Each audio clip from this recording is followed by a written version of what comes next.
Hi friends, welcome back to my channel. ఈ స్టోరీకి writer SNMR Sridhar గారండి. శ్రీధర్ గారి అన్ని స్టోరీస్ కి కాపీ రైట్స్ వర్తిస్తాయి. ఆయన పర్మిషన్ లేకుండా యూట్యూబ్ లోనే కాదు, మరే ఇతర సోషల్ మీడియా నెట్వర్క్ లో కూడా ఆయన స్టోరీస్ ని అప్లోడ్ చేయడానికి వీల్లేదు. దయచేసి అలా చేయకండి ఫ్రెండ్స్. అలా చేస్తే లీగల్ గా చాలా ప్రాబ్లమ్స్ ఫేస్ చేయాల్సి వస్తుంది. అలానే ఈ స్టోరీస్ చదువుతున్న వాళ్ళైనా వింటున్న వాళ్ళైనా మీరు మరే ఛానల్లోనైనా శ్రీధర్ గారి స్టోరీస్ ని చూసినట్లయితే వెంటనే నాకు కామెంట్ బాక్స్ లో మెసేజ్ చేయండి. ఇది పూర్తిగా శ్రీధర్ గారి ఛానల్ అండి. కేవలం ఆయన స్టోరీస్ మాత్రమే ఇందులో ఉంటాయి. కొంతమంది పర్మిషన్ తీసుకోకుండా వేరే ఛానల్స్ లో స్టోరీస్ ని పేర్లు మార్చి కాపీ చేసి అప్లోడ్ చేస్తున్నారు. మీరు గానీ అలా చూసినట్లయితే నాకు మెసేజ్ చేయండి. ఇక లేట్ చేయకుండా వీడియోలోకి వెళ్ళిపోదాం ఫ్రెండ్స్. ఎస్ఎన్ఎంఆర్ శ్రీధర్ గారు రాసినటువంటి ఈ రాధాకృష్ణార్పణం 211వ భాగం. మేజర్ సర్జరీ కారణంగా రాధికని 10 రోజుల పాటు పూర్తిగా హాస్పిటల్లోనే ఉండి అబ్జర్వేషన్ లో పెట్టాడు సంజయ్. ఉదయాన్నే స్నానం చేసి ఫ్రెష్ అవ్వడానికి తప్పించి తక్కిన టైం మొత్తం హాస్పిటల్లోనే ఉండి టైం టు టైం తనకిచ్చే మెడిసిన్స్ దగ్గర నుండి పెట్టే ఫుడ్ వరకు అన్ని విషయాల్లోనూ స్పెషల్ కేరింగ్ తీసుకోవడం వల్ల 10 రోజులకి ఇక సర్జరీ వల్ల వచ్చిన ప్రాబ్లం ఏమీ లేదని అర్థమై డిశ్చార్జ్ కూడా చేయించాడు సంజయ్. 10 రోజుల తర్వాత హాస్పిటల్ నుండి రాధికని డిశ్చార్జ్ చేయించి డైరెక్ట్ గా తన ఇంటికే తీసుకెళ్లాడు. సంవత్సరం క్రితం ఆ ఇంట్లో ఉన్న వాళ్ళు ఎలాంటి వాళ్ళు, ఎలా ఉంటారో ఏమీ తెలియక ముసలమ్మ చేయి పట్టుకుని అడవి నుండి తప్పిపోయిన లేడి పిల్లల బిక్కుబిక్కుమంటూ ఆ ఇంటికి రావడం గుర్తొస్తుంటే తెలియకుండానే కళ్లల్లో నీళ్లొచ్చేశాయి రాధికకి. దానికి కారణం ముసలమ్మ. తన పక్కన లేదని బాధ ఒకవైపైతే అప్పుడు ఆ ఇంటికి అతిథిలా అడుగుపెట్టిన తను ఈరోజు అధికారికంగా సంజయ్ భార్యగా ఆ ఇంట్లో అడుగు పెడుతుందన్న సంతోషం మరోవైపు ఉంటే రెండో ఒకేసారి చుట్టుముడుతున్నాయి రాధికని. ఏమైంది రాధి అంటూ ఆమె భుజం చుట్టూ సంజయ్ చేయి వేయగానే తన ప్రాణం తన పక్కన ఉన్న సంతోషంలో బాధపడడం ఇష్టం లేక ఏం లేదు బావా అంటూ కళ్ళు తుడుచుకుంది. పద అంటూ ఆమెను ఒక్కో అడుగు నడిపించుకుంటూ లోపలికి తీసుకెళ్లాడు సంజయ్. చావు అంచు వరకు తిరిగి వచ్చిన కోడలికి దిష్టి తీసి ఈ ప్రమాదంతో మీ ఇద్దరికి ఉన్న దిష్టి మొత్తం పోయినట్టే రాధి. ఇక మీరిద్దరూ చిలకా గోరిన్ల కల్లా సంతోషంగా ఉంటారు అంది రమ. నెమ్మదిగా ఆమెతో కుడికాలు లోపల పెట్టించాడు సంజయ్. కొద్ది రోజులు స్టెప్స్ ఎక్కకూడదని కిందనున్న ఒక రూమ్ తనకి నీట్గా అరేంజ్ చేయించింది రమ. దాంతో ఆ రూమ్లోకి తీసుకెళ్లి ఆమెను బెడ్ మీద పడుకోబెట్టి కొద్ది రోజులు రిస్క్ తీసుకోకూడదని హాస్పిటల్లో ఉన్న ఎక్విప్మెంట్ మొత్తం దాదాపుగా ఇంట్లో ఉండేలానే అరేంజ్ చేశాడు సంజయ్. ఇదేంటి బావా, ఇది కూడా హాస్పిటల్లా సెట్ చేయించావు అని బిక్కమొహం వేస్తే, కొద్ది రోజులు నీకు కేరింగ్ తప్పదు రాధి. నీ విషయంలో ఇక రిస్క్ తీసుకోవడం నాకిష్టం లేదు. కానీ బావా, ఆ హాస్పిటల్ వెళ్తూ ఉండడానికే కదా ఈ ఇంటికి వచ్చింది, మళ్ళీ ఇక్కడ కూడానా? కొద్ది రోజులే, ప్లీజ్ నా కోసం అడ్జస్ట్ చేసుకో అంటూ సంజయ్ బుజ్జగించడంతో అయిష్టంగానే తలూపింది రాధిక. పోలీసులకి జగన్నాథ్ రాధికని చంపలేదని, పొరపాటున ఏదో జంతువుని షూట్ చేయబోతే తనకి తగిలిందని రాధిక స్టేట్మెంట్ ఇవ్వడంతో కేసు అనేది లేకుండానే జగన్నాథ్కి సారీ చెప్పి వెళ్లిపోయారు పోలీసులు. రాధిక మంచి మనసుకు కన్నీళ్లతో క్షమాపణలు చెప్పి సంజయ్కి కూడా క్షమాపణలు చెప్పబోతుంటే ఆయన చేతులు పట్టుకుని ఆపేశాడు సంజయ్. మీరు నిజంగా చాలా మంచివారు సార్. మా మామయ్య వల్ల నేను డాక్టర్ని కాగలిగితే మీ వల్ల ఇప్పుడు ఈ పొజిషన్లో ఉన్నాను. ఇందులో నా తప్పు కూడా ఉంది. తప్పు చేసిన నేను మీ నుండి క్షమాపణ ఎక్స్పెక్ట్ చేయడం కరెక్ట్ కాదు అన్నాడు సంజయ్. కానీ సరయుని తప్పుగా అనుకోకురా, అది మొండిదే కానీ చెడ్డది కాదు అని జగన్నాథ్ కూతురు గురించి బాధగా అంటే, చచా అదేం మాట సార్, సరు ఎప్పుడు నాకు బెస్ట్ ఫ్రెండే. 10 ఏళ్లుగా నా ప్రతి మూమెంట్లో నాకు తోడుంది. తనని నేనెందుకు అపార్థం చేసుకుంటానని నవ్వుతూ చెప్పాడు. థ్యాంక్ యూ అని చెప్పి, ఈ రోజు నుండి నాకిద్దరి కూతుర్లు. నా పెద్ద కూతురు నాకు దూరమైన ఈ కూతురు ఇంకా నా కళ్ళ ముందే ఉందని ప్రేమగా రాధిక తల నిమిరి వాళ్లతో కాసేపు మాట్లాడి జగన్నాథ్ అక్కడి నుండి వెళ్లిపోయాడు. తప్పు తెలుసుకున్న సరయు సంజయ్ లైఫ్లో తననొక మంచి ఫ్రెండ్ అని తెలుసుకుని ఈ 10 రోజుల్లో ప్రతిరోజు సంజయ్నే కాక రాధికతో కూడా కాస్త టైం స్పెండ్ చేస్తూ కొద్దిగా తనతో కూడా బాండింగ్ని పెంచుకుంది. ఏదో ఒక టైంలో గుర్తొచ్చే తన ప్రేమను శాశ్వతంగా దూరం చేయడానికి పూర్తిగా బిజినెస్లో ఇన్వాల్వ్ అవ్వాలని డిసైడ్ అయింది. ప్రస్తుతానికి తన బిజినెస్ బెంగళూరులోనే ఉండడంతో అక్కడ కూడా చిన్న ఆఫీస్ని ఏర్పాటు చేసుకుని ఇక్కడి నుండే వర్క్ని స్టార్ట్ చేసింది సరయు.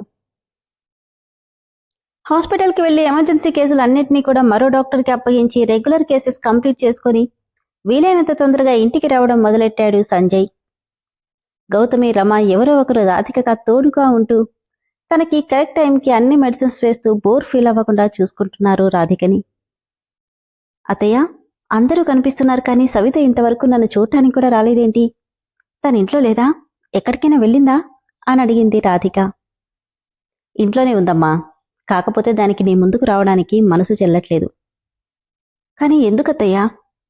గౌతమి కల్పించుకుని ఎందుకేంటి రాధిక? తనకి నువ్వంటే అస్సలు ఇష్టం లేదు. పెద్దబావుకి సరయునే కరెక్ట్ అని తను మెంటల్గా ఫిక్స్ అయింది. ప్రస్తుతానికి తన మనసులో ఏముందో తెలియదు కానీ ఎవ్వరితోనూ సరిగ్గా మాట్లాడట్లేదు. తన రూంలోనే ఉంటుంది.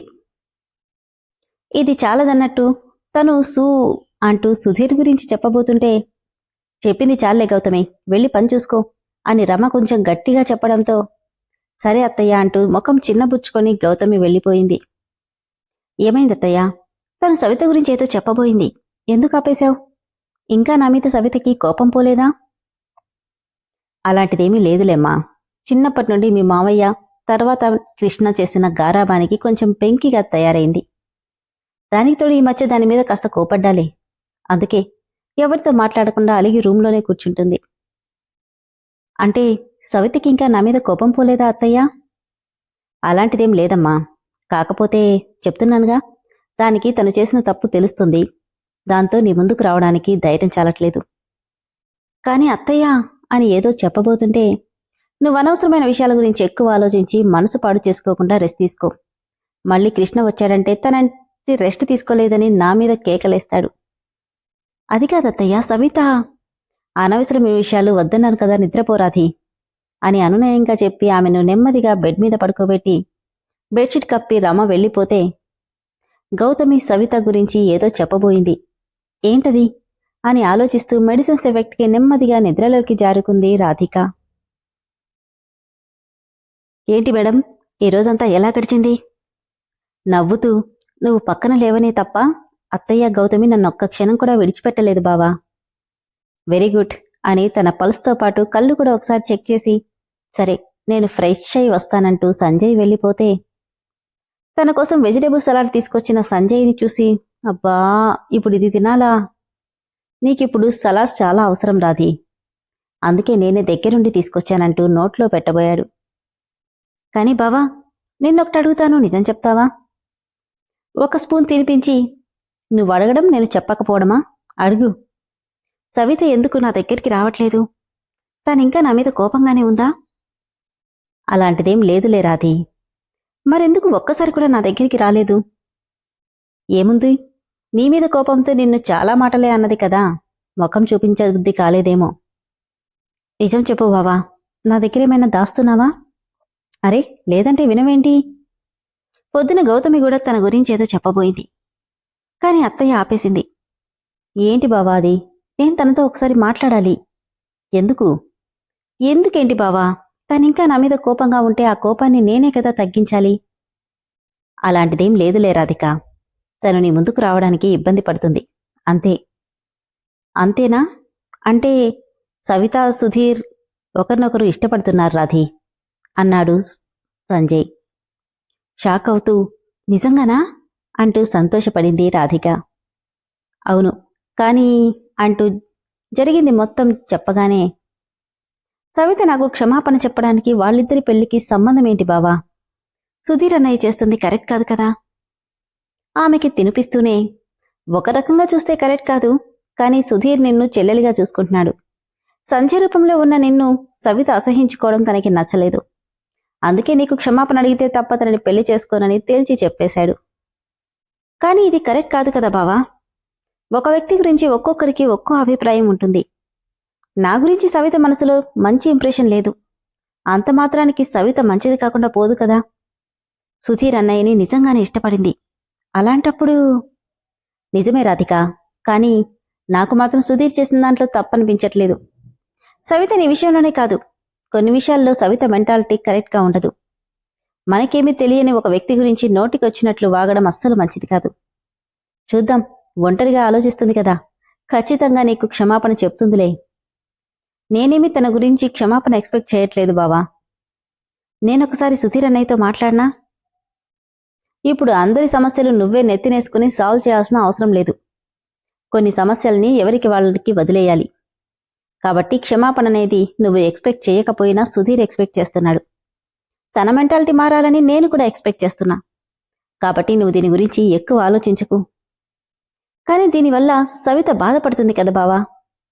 తనెంత సఫర్ అవ్వకపోతే కనీసం మాట వరుసకు కూడా నన్ను పలకరించడానికి కూడా రాదు చెప్పు. పిచ్చిదానా, నా చెల్లెల్ని నేనంత ఈజీగా వదిలేస్తానా? తన గురించి నేను చూసుకుంటాను.